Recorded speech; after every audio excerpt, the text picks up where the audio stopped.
தள்ளி நில்லுங்க, வண்டியில தலைவர் இருக்கிறாரு, யாரா இருந்தாலும் முறைக்கிறான். திமிரா முறைச்சு பார்த்ததுதான் அடிச்சாங்க. 4 தட்டு தட்டினாங்க, ஒன்னும் ஒழுங்கா அடிக்கல.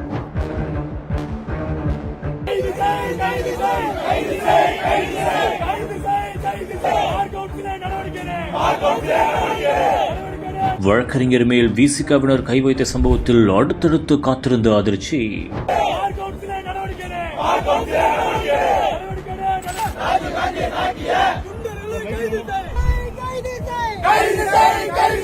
வழக்கறிஞர் மேல எப்படி கை வைக்கலாம்? கை வச்சவங்க மேல வழக்கு கூட போடல. நீதிமன்றத்திற்குள் குரல் தந்த வழக்கறிஞர்கள் இன்று உயர்நீதிமன்ற வாசலில் திரண்டு போராடியதால் பரபரப்பு. குண்டர்களை ஏன் விட்டு வேடிக்கை பார்த்த மாதிரி இருந்தது. வழக்கறிஞர் அதை தாக்கிய குண்டர்கள் மீது ஆட்சி எடுக்க சொல்லி அவரே சொல்லணும். அவர் வருகிறார், ஒரு மன்னிப்பு கேட்கணும். பேரிகார்ட் மேல் ஏறி நின்று போராடிய வழக்கறிஞர் தொடர்ந்து இந்த வன்முறையை தோன்றாரு அப்படிங்கிறதுக்கு ஒரு அடித்தளமே இன்னைக்கு நடந்த ஒரு விஷயம் தான். சென்னையை அதிர வைத்த பரபரப்பு சம்பவம். என்ன நடந்தது?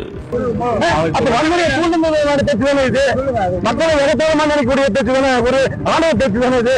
நிச்சயம் அரசியல் தலைவர்கள் பார்த்து அளந்து பேசணும். காவல்துறை எந்த விதமான வழக்கும் பதியவில்லை. அது சம்பந்தமான சிசிடிவி புட்டேஜையும் கொடுக்கவில்லை. கையில தான் காவல்துறை இருக்கிறதா இல்லது குறிப்பிட்ட தலைவர் கையில காவல்துறை இருக்கிறதா என்பது எங்களுக்கு அச்சமா இருக்கிறது. பாதுகாப்பினுடைய அலுவலகத்தினுள்ளே புகுந்து குண்டர்கள் தாக்குகிறார்கள் என்று சொன்னால் வழக்கறிஞர்களுக்கு இங்கே பாதுகாப்பு ஏது?